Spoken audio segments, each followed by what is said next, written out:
Salut toi qui me regardes, j'espère que tu vas bien. Petite vidéo aujourd'hui pour te montrer comment communiquer avec ERCC grâce au formulaire web.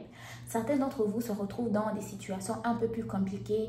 Il y en a qui ont déjà fait des demandes d'admission, introduit la demande de permis d'études. Là, ça fait plus de 4 mois, 6 mois, 7 mois et bientôt une année, ils n'ont pas de réponse. Il y en a qui ont fait des données biométriques et jusqu'aujourd'hui, le dossier est figé, ça n'avance pas. Il y en a qui ont fait des reports de session, envoyé la nouvelle admission à ERCC pour la mise à jour de leur dossier. Ils n'ont pas d'informations. Ou même, il y en a aussi qui sont actuellement au Canada, mais qui veulent faire des mises à jour au niveau de leur dossier d'immigration avec ERCC, mais ils ne savent pas comment faire. Dans la vidéo d'aujourd'hui, je vous emmène directement sur le formulaire web dont je vous parle depuis un bon moment, mais j'ai jamais fait la vidéo. C'est aujourd'hui que je fais la vidéo. Donc, je vous emmène au formulaire web de ERCC grâce à qui vous pouvez communiquer directement. Vous mettez toutes les informations dont vous avez besoin pour obtenir une réponse un peu plus rapide de ERCC.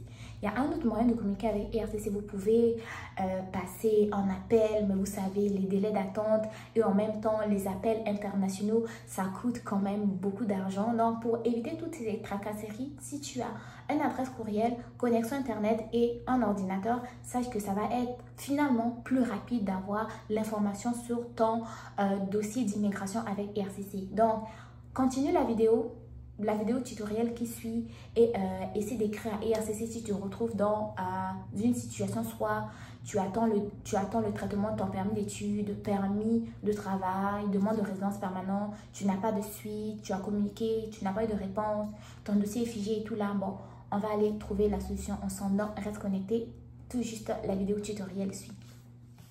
Donc, première chose, tu te rends sur Google, tu écris formulaire web ERCC. Tu tapes, tu vas tomber sur cette partie, donc soumettre une demande de renseignement. Là, il y a des informations concernant le programme parrainage des grands-parents, si vous éprouvez des difficultés techniques. Ok, donc il y a plusieurs sections. Ensuite de ça, sachez que en dessous, plutôt comme vous voyez, il va avoir la possibilité de pouvoir vérifier l'état de votre demande en ligne, compléter les documents, tout ça grâce au formulaire web. Ok, donc vous allez pouvoir aussi trouver des réponses à vos différentes questions. Donc là, vous prenez le temps de lire comme il faut, vérifier l'état de la demande, avis de confidentialité. Bon, mettre à jour votre demande ou vous informer à son sujet. Donc, pour les personnes qui changent souvent de programme, là, c'est la section qui vous intéresse.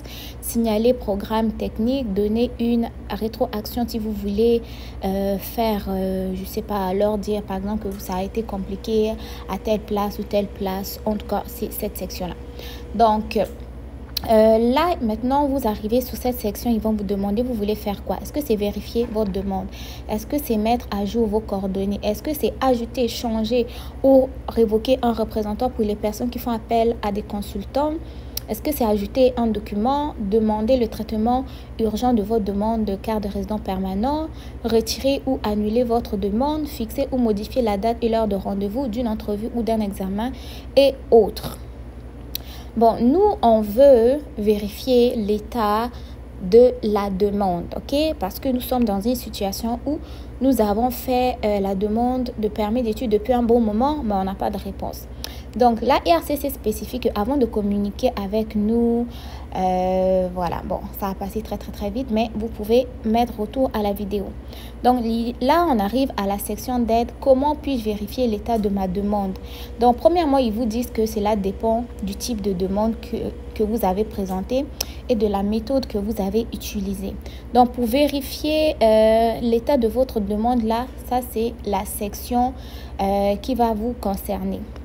Donc, c'est soit si vous n'avez pas reçu de réponse depuis un bon moment et tout. Ok, donc pour les personnes qui se posent des questions, combien de temps sera nécessaire pour traiter ma demande, quand débute le calcul du délai de traitement, pourquoi ma demande est considérée comme complète, inhabituelle, comment les délais de traitement sont fixés, tout ça là, vous avez des réponses. Ok, donc les questions sont surlignées ici. Si vous voulez avoir des réponses, vous allez pouvoir cliquer là-dessus. C'est très simple. Bon, là, nous allons encore retourner sur vérifier l'état de la demande. Ok, donc j'ai fait cette vidéo comme une personne qui vient vérifier l'état de sa demande pour la première fois. Tu ne sais pas là où aller.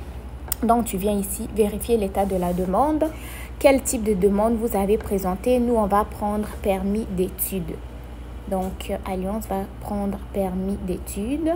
Puis, tu cliques sur aller. Quand tu cliques sur aller, l'information va s'afficher juste en dessous de toi. Donc, tu descends avec le clavier. Permis d'études, ils ont dit cela comprend permis d'études, prolongation du permis d'études, permis de travail pour les étudiants. Et en bas là, il y a la petite mise en garde rouge qu'il faut lire. Donc, ils disent que les agents de centre de soutien à la clientèle n'ont pas d'autres renseignements que nanana, nanana, foutaise. Parce qu'en bas, là, il y a l'outil de suivi de l'état de demande. C'est cet outil-là qui vous permet de pouvoir vérifier votre demande. Ils vous ont dit que vous devez premièrement créer un compte, avoir un identificateur unique du client et un numéro de demande. Tout cela, vous allez le trouver dans votre dossier. Ok, quand faites votre demande de permis d'études, là, l'information est dans votre dossier. Vous rentrez dans votre compte où vous avez fait votre demande de permis d'études, vous allez avoir tous les numéros là-bas, numéro de demande, numéro UIC, tout ça là, c'est ça que vous allez avoir besoin. Donc, identificateur unique là, c'est un numéro qui est propre à vous, hein. C'est un numéro qui est vraiment unique, ok? Donc, en même temps, ils vous avertissent qu'avec l'outil de suivi de demande, vous pouvez également suivre les demandes concernant le parrainage, entrée express, permis d'études, permis de travail, visa visiteur, tout ça là. Okay? Donc, c'est un outil qui permet quand même d'avoir des informations sur pas mal de types de visas. Okay? Donc, on continue. Je vous laisse lire quelques secondes. Donc, premièrement, pour pouvoir vérifier le délai de traitement de votre demande, vous allez descendre en bas. Avec l'outil de suivi, là, vous allez devoir créer un compte. Ok? Vous allez devoir créer un compte pour suivre l'évolution de votre demande. Donc, on va avancer. Créez un compte dans l'outil de suivi. Connectez-vous à l'outil de suivi. Pour les personnes qui n'ont pas encore vérifié l'état de leur demande, ça veut dire que vous n'avez pas de compte dans l'outil de suivi. Pour ceux qui ont déjà vérifié, vous allez juste vous connecter. Maintenant, quand tu viens créer ton compte là au niveau de l'outil de suivi, ils vont te demander si tu es un demandeur principal, un répondant ou un représentant. Demandeur principal, si c'est toi-même qui as fait ta demande de ton visa que tu veux vérifier. Répondant, si c'est une personne qui répond de toi. Représentant, si tu as fait appel au service d'un consultant en immigration. Non, nous on va prendre demandeur principal. Donc on va dire que c'est nous-mêmes qui avons fait notre demande. On va aller cliquer là-bas. Alliance, clique.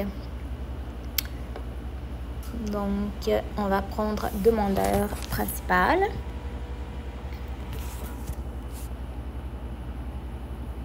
Demandeur principal. Bon, là, je sais. Ok. Donc, là, on revient encore. Demandeur principal, les informations et tout. Si vous vivez au Québec, ça, c'est des informations. Ça ne nous concerne pas. Ça ne nous concerne pas. On va aller sur l'outil vérifier l'état de votre demande. Là, je suis encore revenue au début, hein, carrément, parce qu'il y a tellement de cliquage. Là, on va maintenant bouger. Allez, on fait les choses vite. Créer un compte après avoir... Bon, créer un compte dans l'outil de suivi. Ah ouais, allez. Créer un compte. Il y a 3 étapes pour créer le compte. Ok? Ils vous ont dit que cet outil permet de vérifier l'état de demande et tout. Lorsqu'on est demandeur principal, on va avoir besoin d'identificateur unique du client. Le IUC dont je vous ai parlé que vous allez retrouver dans votre compte étudiant sont les documents. Numéro de demande, vous mettez les informations, nom, prénom, nom de famille, date de naissance, pays de naissance et vous allez à la prochaine étape. Malheureusement, moi, je n'irai pas à la prochaine étape parce que je n'ai pas mis les autres informations parce que je ne peux pas exposer donc les informations le client. Donc pour le pays de naissance, je prends par exemple l'Algérie et voilà, je peux pas aller à l'étape suivante parce que la première étape n'est pas encore terminée. Donc voilà quoi. Vous pouvez compléter toutes les étapes, cliquer sur suivant et ensuite suivre simplement ce qui est demandé vu que j'ai pas complété les autres.